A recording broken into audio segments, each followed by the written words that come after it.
In this video, I will discuss about post-colonial theory. It is a part of post-colonial studies, and we all know about him, Mahatma Gandhi, and Mahatma Gandhi's theory of passive resistance. Now, what is passive resistance, and what was his thought on, or what was his philosophy upon education? That all thing I will discuss in this video. I hope you will enjoy the video. So this theory or this lesson or this essay is taken from Hind Swaraj and other writing, uh, and that was published in 1997. And in that book, there is a chapter where the writer has talked about Mahatma Gandhi's theory of passive resistance and Mahatma Gandhi's uh, perspective on education. So, without any kind of delay, let's begin the video. So, this term, we all have been hearing it, right? We all have. Uh, we all have been familiar with this topic, passive resistance, right? Passive resistance, according to Gandhi, it is uh, it is like satyagraha. Though Mahatma Gandhi does not like this term, passive resistance, he likes the term as satyagraha. So, what is satyagraha according to Gandhi? That thing we will discuss here. That definition we will try to know through this essay. So we all know Mahatma Gandhi is a non-violent man, and he has left no stone unturned uh, to uh, to gather Indian people before the independence, and he has, through his policies, he has tried to gather people, and through his principle, he has tried to resist Britishers policy, and he has also tried to uh, take independence from Britain through his uh, various kinds of non-violence works. Okay, so without any kind of delay, let's begin this whole thing. So Gandhi has said that Gandhi views human history as a battle between two forces: the truth, love, or soul force that brings people together to live in harmony, on the one hand, and the brute force of self-interest and violence on the other. So, according to Mahatma Gandhi, in our human history, there are only two forces. Number one is truth, and other is love. Love means it is a kind of soul force that brings people together to live in peace and harmony. Got it? And Gandhi has always hated violence, and he has never supported any kind of disorder or chaos. He sees this soul force as uh, as means satyagrahi, right? Satyagrahi, and he has said that this satyagrahi will fight against the evil or against the British through love and compassion, not by physical force or not by violence. Got it? This we all know. We have been um, familiar with this term since we are in our school, right? So he said that passive resistance is a way of protesting in which an authority, such as the government, is challenged non violently. And examples of passive resistance include peaceful marches or demonstrations or boycott of products or companies, fasting and refusing to comply with the laws or orders issued by the government. Here, the the passive resistance party will never going to fight back with the authority.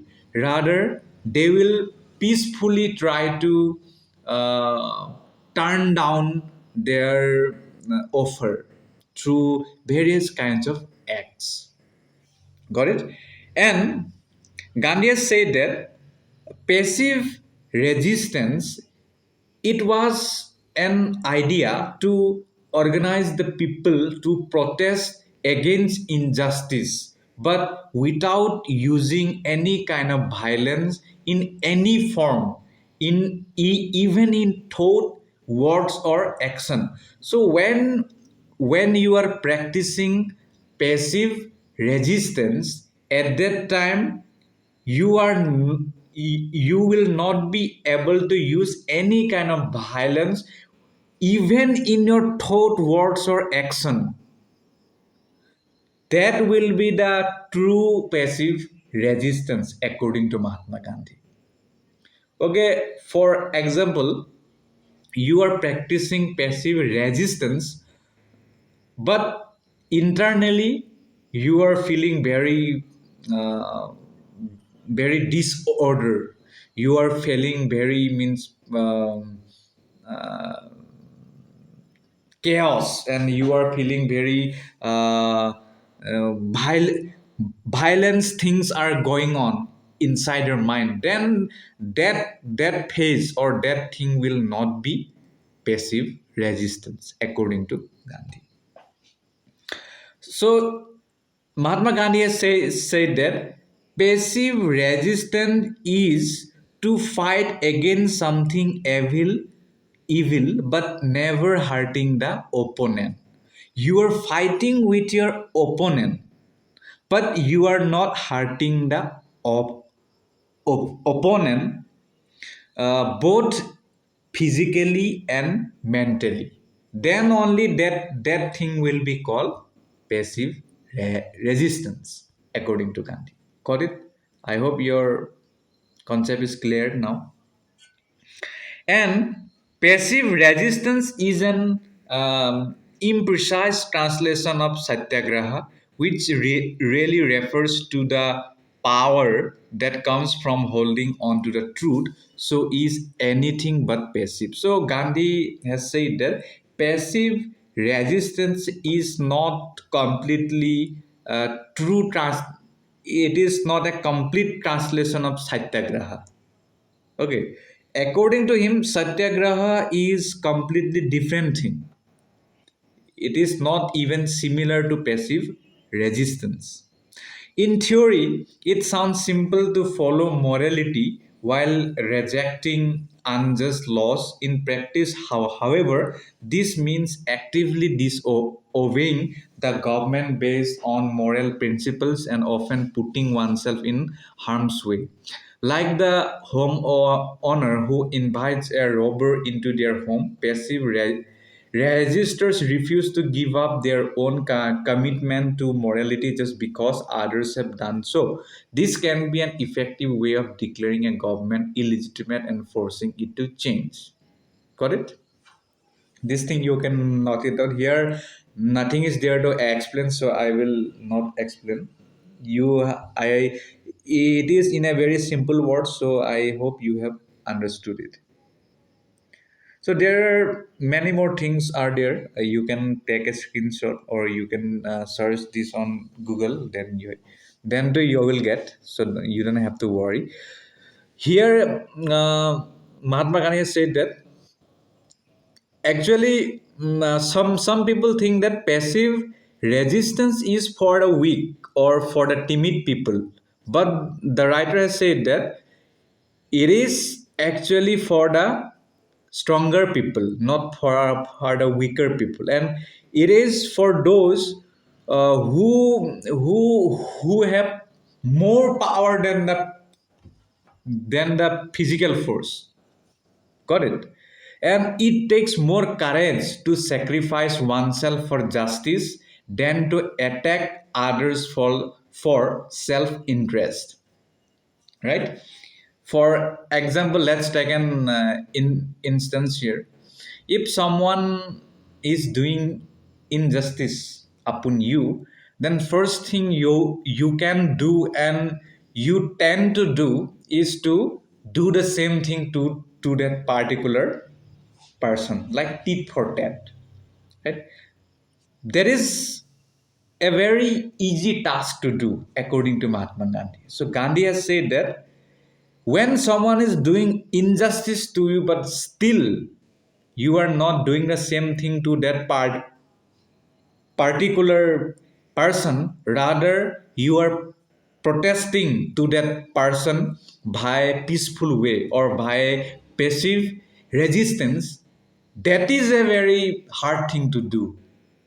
And for that you must have mental strength instead of physical strength.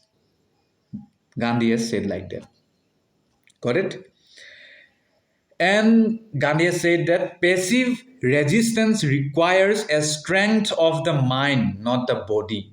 If your mind is not powerful, then though you have very strong body, you cannot practice passive resistance, according to Gandhi. It is very simple. And he said that it's especially powerful in India. It is very powerful in India, which has a tradition of non cooperation with unjust rulers. This is the only way to achieve true home rule. Kanye said like that.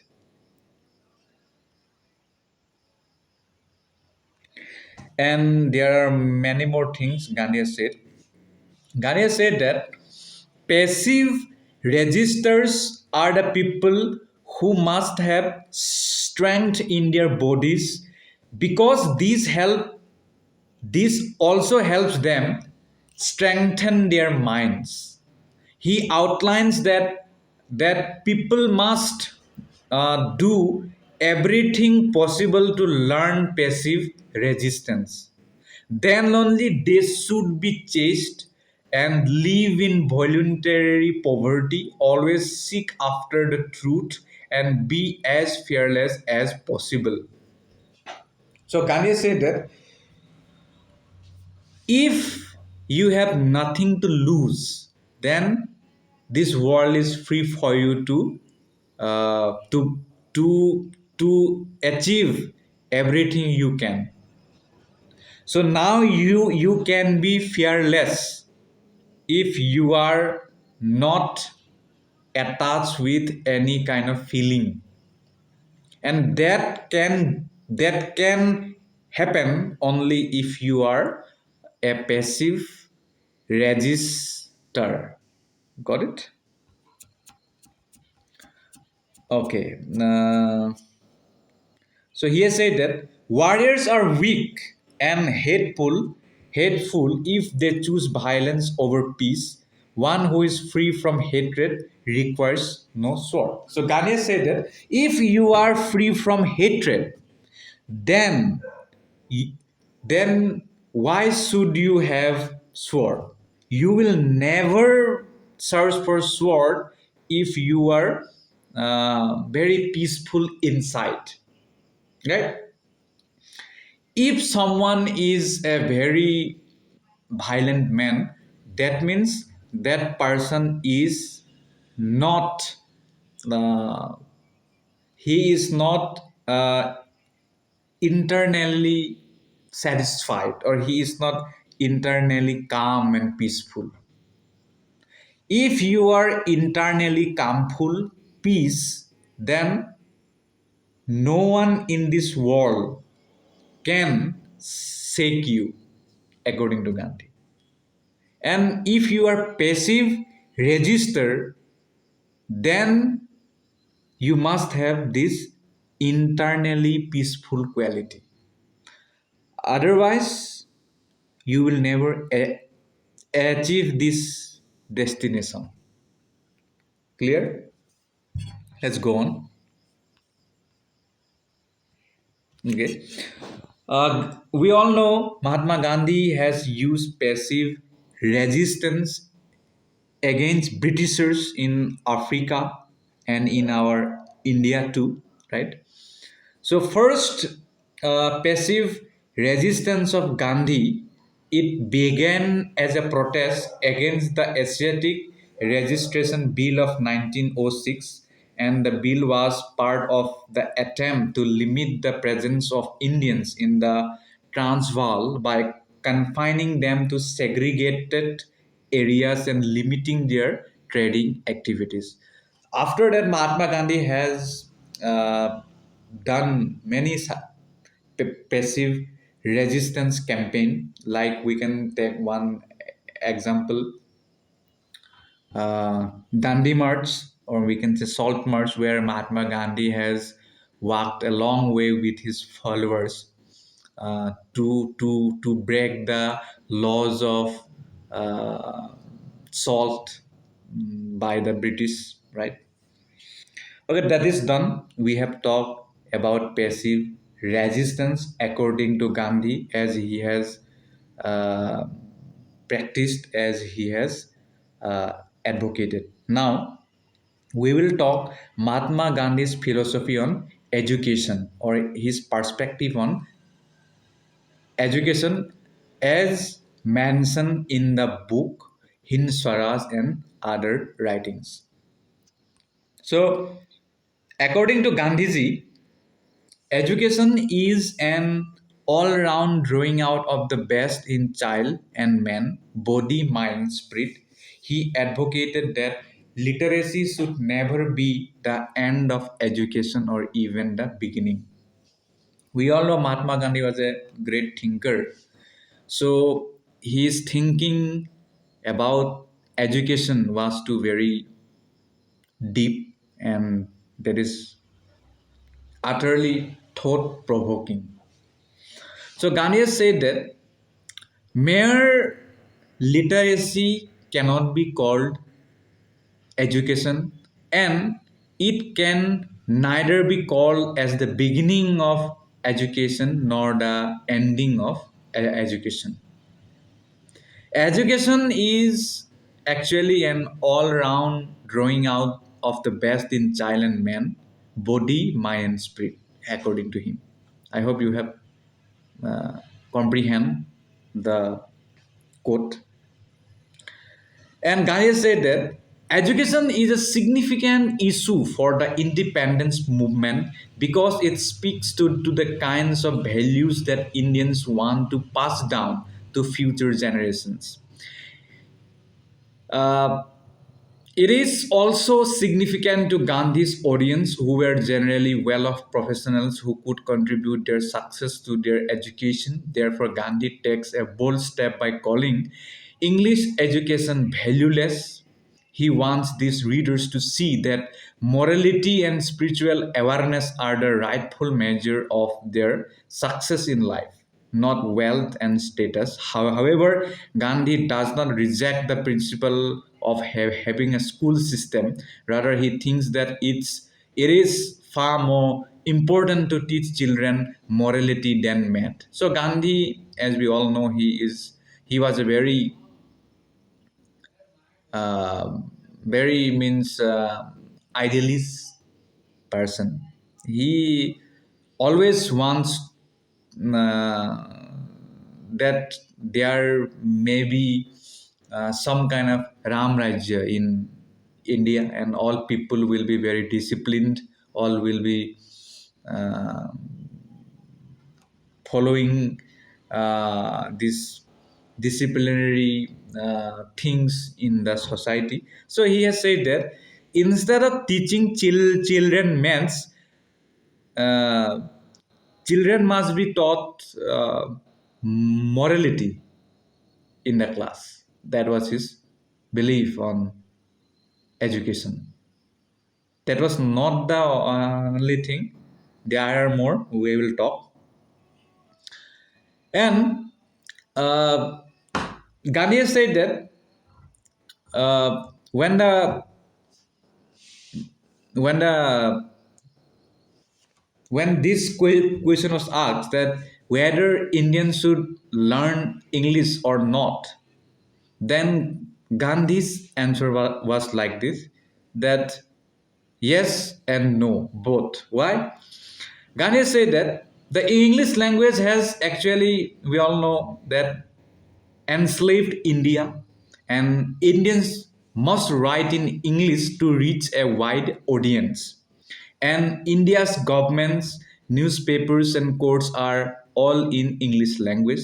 Nevertheless, English can also help Indians educate themselves, communicate with English people, and build a resistance movement across linguistic boundaries. Still, Indians should strive to communicate, read, and learn in their native language whenever possible. Gandhi has not utterly rejected that Indians must not learn English. He has said that Indians should learn, according to their choice, English language, but they should and they must focus on their own native language for their communication, reading, studying, and learning. Because native language or mother tongue uh, cannot be replaced for children to learn language or to learn things, right? Or to gain knowledge. So Gandhi said that all Indians should learn multiple Indian language. We all know in India there are more than 100, more than maybe 500 languages are there in our India.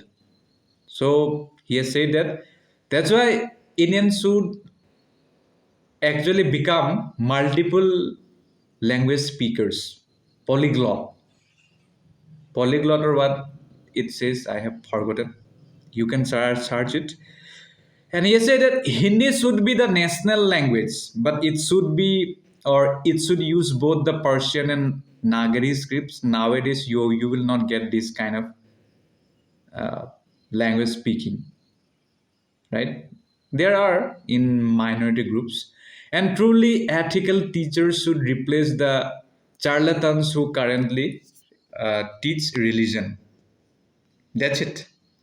That was the perspective philosophy by the Gandhi on education, and I have covered both the topics, education and passive resistance according to Gandhi, through this video. I hope you have enjoyed the video. The video might have been little bit slow, but you can make it faster by just clicking 3x or 2.5 according to your choice. Thank you so much for watching the video. Bye bye.